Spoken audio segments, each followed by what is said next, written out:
नमस्कार, स्वागत है आपका मुनाफे की मंडी में, जहां हम आपको कमोडिटी मार्केट की तमाम बड़ी खबरें बताते हैं। साथ ही आपके लिए इंट्राडे, पोजिशनल और लॉन्ग टर्म के लिए कॉल्स भी लेकर आते हैं। आज हमारे साथ दो मेहमान हैं जो आज आपकी मदद करेंगे। किशोर नाडने हैं मोतीलाल ओसवाल से, प्रो इंटेलीट्रेड सर्विसेज से दिनेश सोमानी जी भी हैं। आप दोनों मेहमानों का बहुत बहुत शुक्रिया, आपने वक्त निकाला। आज शुरुआत करते हैं कॉपर के साथ, क्योंकि कॉमेक्स पर कॉपर ने नया हाई बना दिया है। $5.25 पर पाउंड के आसपास इसका भाव पहुंच चुका है। एलएमई पे भी $10,000 के आसपास है।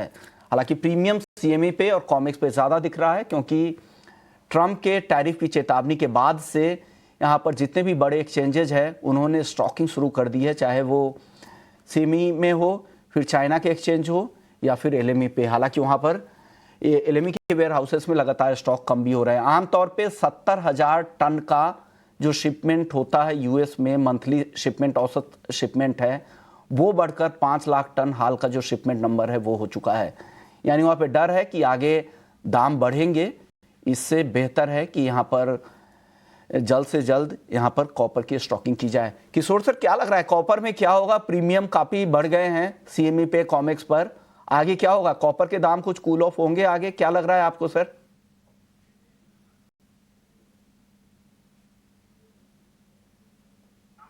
किशोर सर, आपसे मेरा सवाल था कॉपर पर। या उस्मान, आई थिंक कॉपर में और ओवरऑल बेस मेटल्स में थोड़ा बहुत जो स्पेशली कॉपर में जो तेजी देखा है कि वो है डिमांड साइड रिकवरी। स्पेशली जो चाइनीज का जो रिकवरी है वो काफ़ी हद तक इसको सपोर्ट कर रहे हैं। सेकंड है इसके वेयर हाउस का जो इन्वेंट्री, जैसे आपने बताया कि 18% से एलएमई स्टॉक गिर गया है पिछले कई हफ्तों में। एंड ओवरऑल आई थिंक जो चाइनीज का स्टिमुलस का जो इम्पैक्ट है, आई थिंक जुलाई अगस्त से ज़्यादा दिखना शुरू हो जाएगा मार्केट में। देन वो मार्केट उससे पहले ही इसको डिस्काउंट कर रहे हैं। एंड थोड़ा बहुत जो डॉलर का जो वीकनेस है, जो पिछले 3-4 हफ्ते में जो डॉलर इंडेक्स में जो वीकनेस है, वो भी जो बेस मेटल्स को सपोर्ट कर रहे हैं।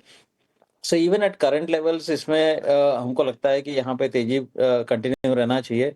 करंट लेवल्स पे या 912 के आसपास यहाँ पे एक बार के लिए खरीदारी करके चल सकते हैं, और टारगेट्स आप 918 के आसपास आप टारगेट रख सकते हैं। 909 के नीचे आप स्टॉप लॉस मेंटेन करना चाहिए।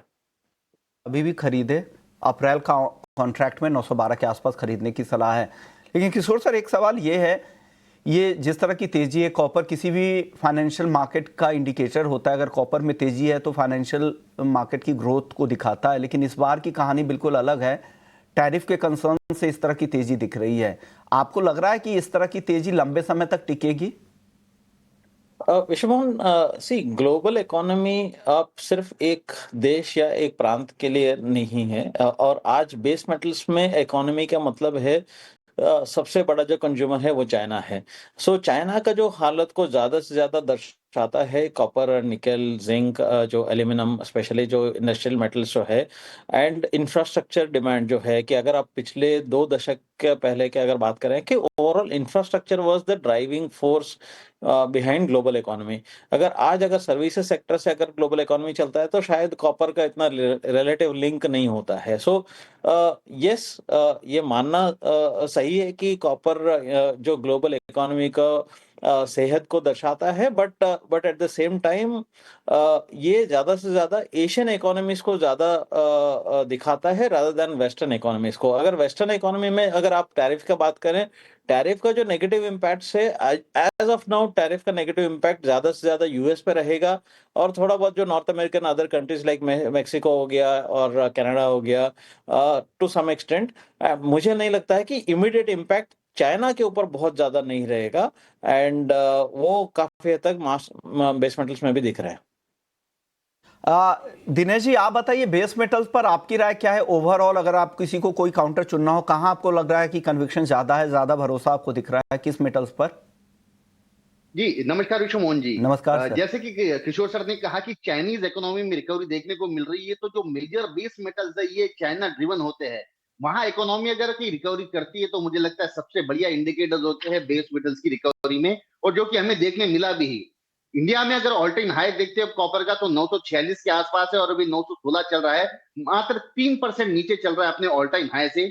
मुझे लगता है कॉपर में बेस्ट बेट किया जा सकता है। ये सबसे स्ट्रॉन्ग अंडरटोन बुलिश काउंटर मुझे नजर आता है। 914 के आसपास इसमें खरीदारी कर सकते हैं, 922 928 के लक्ष्य के लिए, और स्टॉप लॉस होना चाहिए 908 के नीचे। अगर कोई पोजिशनल प्लेयर जिसमें बाय करना चाहता है तो 945 का लक्ष्य भी 15 से 20 दिन में हमें देखने मिल सकता है। दूसरा कोई सबसे स्ट्रॉन्ग काउंटर मुझे लगता है तो वो है जिंक। जिंक मुझे लगता है 277 278 के दायरे में कहीं पर भी खरीदारी कर सकते हैं। पोजिशनल प्लेयर जिसका टारगेट 290 के लिए देख सकते हैं 15 से 20 दिन का दायरे में, और स्टॉप लॉस मात्र 273 का स्टॉप लॉस मेंटेन किया जा सकता है। ओके, चलिए मेटल्स की बात हो गई, चांदी की बात करते हैं। चांदी कल शाम के सत्र में भी काफी अच्छी तेजी दिखा रही थी, आज हल्की तेजी है लेकिन 99,000 के फिर से ऊपर पहुंच गई है। किशोर सर, क्या लग रहा है, चांदी ज्यादा दमदार दिख रही है क्या गोल्ड के मुकाबले अब? नहीं, चांदी डेफिनेटली अच्छा दिख रहा है। अगर आप मीडियम टर्म भी अगर देखें तो चांदी बेहतर ही दिख रहा है। But see, I think both gold and silver में थोड़ा कंसर्न्स है कि काफ़ी रैली हो चुका है। अप्रैल 2 को जो टैरिफ्स अगर लागू हो जाएगा उसके बाद जो ग्लोबल इकोनॉमी कैसा परफॉर्म करेगा, सिर्फ उस जो रिस्क है वो अभी दोनों को इस करंट लेवल्स पे टिका के रखने में काफ़ी मदद कर रहा है। अगर टैरिफ्स को कुछ अगर डिले होता है या कहीं इम्प्लीमेंटेशन में अगर रिलैक्सेशन देते हैं तो प्रॉब्ली एक बार के लिए वापस रिस्क ऑन सिनेरियो जो बोलते हैं कि इक्विटीज एंड जो रिस्की एसेट्स है उसको ले लेंगे और थोड़ा बहुत इसमें गिरावट आ सकता है। तो हाल फिलहाल के लिए इसमें बाय साइड पे रहना चाहिए।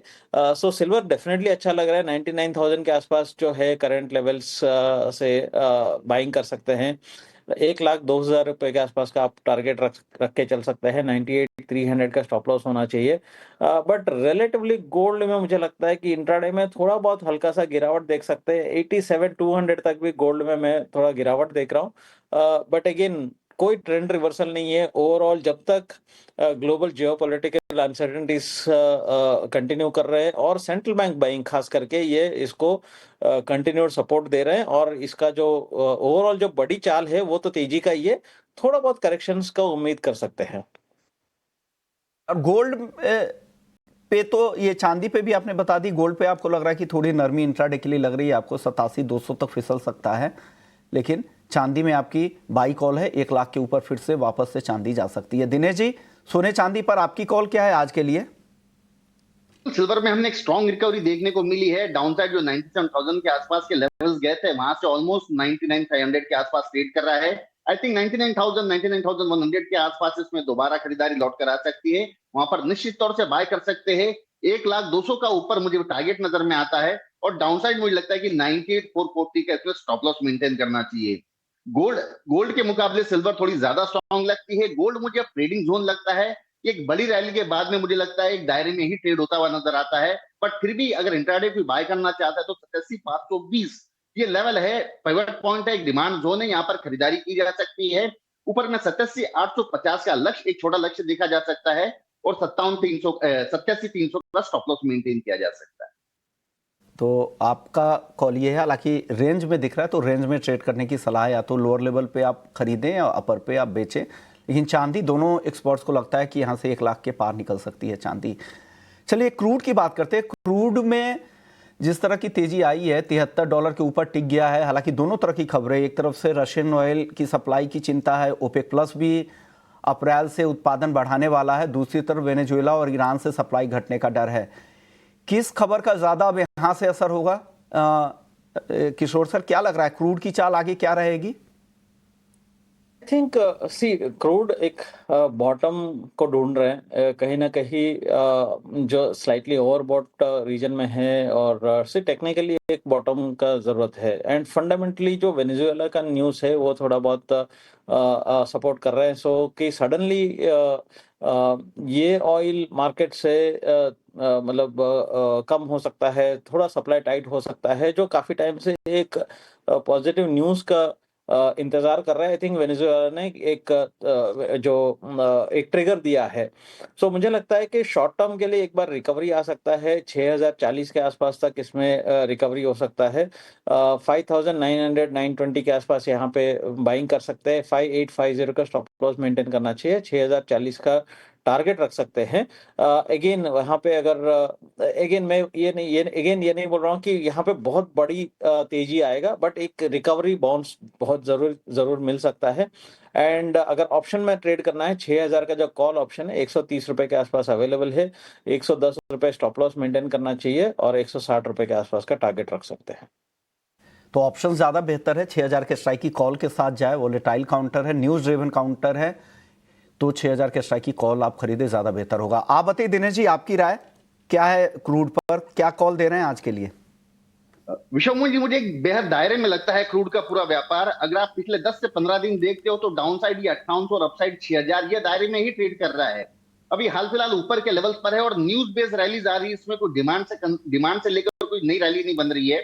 तो मुझे लगता है कि 5985 अराउंड अगर क्रूड आता है तो वहां पर शॉर्ट सेल किया जा सकता है। वहां से कम 80 से 100 रुपया नीचे आने की पूरी संभावना नजर आती है मुझे, और 6015 का इसमें स्टॉप लॉस मेंटेन किया जा सकता है। आपकी राय क्या है? नेचुरल गैस आज तो तेज है, लेकिन जो डिमांड साइकिल होता है वो अब हम उसके आखिरी दौर में है, अब उस तरह की डिमांड रहेगी नहीं। क्या एनजी ज्यादा टूट सकता है क्या यहां से? एनजी आई थिंक थोड़ा ऊपर जाएगा, मेरे हिसाब से 4-5 रुपए और फर्दर जा सकता है। 339 के आसपास मैं इसमें बिकवाली का सलाह दूंगा। शायद वो लेवल्स टिके नहीं है। 342 का स्टॉप लॉस मेंटेन कर सकते हैं, वापस 330 332 के आसपास का लेवल्स देख सकते हैं। सो इवन करंट लेवल्स पे नहीं है। आई थिंक 4-5 रुपए अगर उछाला और फर्दर मिलता है तो वहां पे ऊपर में बेच के चलना चाहिए। चलिए, शुक्रिया किशोर सर आपका, दिनेश जी आपका, आप लोगों ने वक्त निकाला और हमारे दर्शकों को गाइड किया नॉन एग्री मार्केट को लेकर। लेकिन जाते जाते एक दो खबरें हैं वो हम आपको बता दें कि सरकार ने गोल्ड मोनेटाइजेशन स्कीम को बंद करने का फैसला किया है। हालांकि ये पार्शियल क्लोजिंग है।